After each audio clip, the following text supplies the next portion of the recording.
جس نے میری خواب میں زیارت کی فَسَيَرَانِي فِي الْيَقْظَةِ ان قریب وہ مجھے جاگتے ہوئے دیکھے گا۔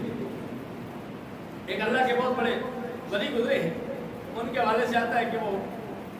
بیمار ہو گئے شدید قسم،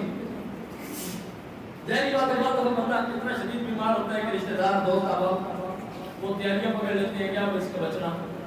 مشکل ہے، گھر والوں نے دوستوں نے رشتہ داروں نے تیاریاں پکڑنا شروع کر دی، اب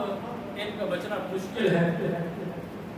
جب انہوں نے دیکھا نا ظاہری بات بندے کو خود بھی پتہ چل جاتا بھیا یہ کس حال چل میں لگے ہوئے ہیں، انہوں نے جب دیکھا کہ یہ میرے مرنے کی تیاریاں کر رہے ہیں، ان سب کو بلایا، انہوں نے کہا ابھی تیاری نہ کرو، ابھی میں نہیں مرتا ہوں۔ انہوں نے کہا تو عجیب بات ہے، مرنے کا تو ہمیں کوئی نہیں پتا بھائی، ہم تو ہو سکتا ہے چلتے پھرتے مر جائیں، اور تو پڑے ہی بستر پر ہوا ہے، تو ہے ہی نہیں، تو کہتا میں ابھی نہیں مرتا۔ انہوں نے کہا جی میں نے حضور کی ایک حدیث پڑھی تھی،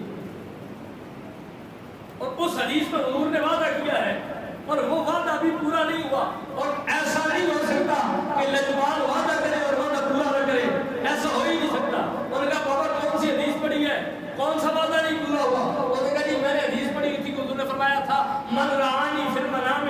جو مجھے خواب میں دیکھے گا، فسیرانی فی الیقظہ، وہ مجھے جاگتے ہوئے بھی دیکھے گا۔ انہوں نے کہا میری زندگی میں ایک دن ایسا آیا تھا کہ میں نے خواب میں حضور کا دیدار کیا تھا،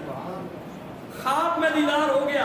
آدھی حدیث پر عمل ہو گیا، اور میں فی الیقظہ ابھی تک جاگتے ہوئے نہیں دیکھا، اور جب تک حضور کو جاگتے ہوئے نہیں دیکھوں گا میں مر سکتے ہی نہیں، اس لیے تیاریاں کرنا چھوڑ دو، میں ٹھیک ہو جاؤں گا، اور اس دن مرنے کی تیاری کرنا جس دن میں عالم بیداری میں حضور کو دیکھ لوں گا، کیونکہ حدیث پاک ہے کہ جو مجھے خواب میں دیکھتا ہے عنقریب اس پر کرم کے دروازے کھول دیے جاتے ہیں، پھر وہ عالم بیداری میں بھی حضور کو دیکھتا ہے۔ اور یہ